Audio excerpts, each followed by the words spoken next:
So we've got this magnificent example of this fireplace here, which is going to be rescued and incorporated into the finished products.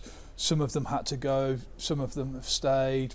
How do you make the decisions? And the ones that had to go were in poor quality.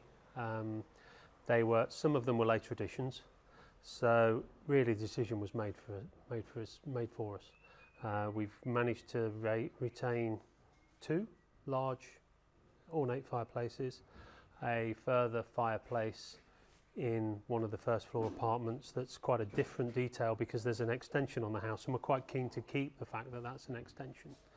And then we've reinstated all of the others. So in the 6 units within the main house, they will all have fire surrounds. And Yvonne, you had a moment of inspiration because you can see in the background from this one here that you've got this fabulous logo and piece of branding, and you've decided to incorporate that into the finished design. This must have been the original family crest of the original family that owned the building. I don't know who it is actually, but I liked it so much, and I thought I had the idea of replicating it as the logo.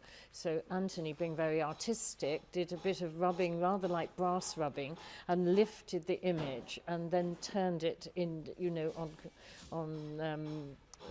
in CAD onto the logos. And we're trying to use the logo around the development generally, particularly in the floor tiles that are going to be in the lobby here and in the other building.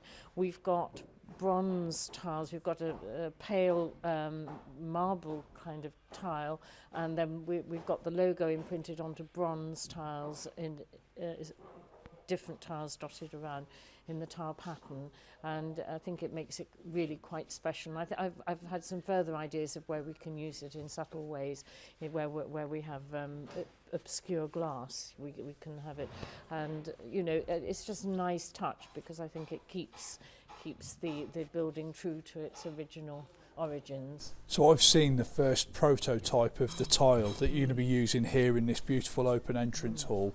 I just think it's a fabulous way to honour the history of the building and the original family that the house was built for, and like I said, that coat of arms, to think that it's going to be synchronised with the rest of the build. They don't mind us using their coat of arms. I'm not sure whether there's copyright or not.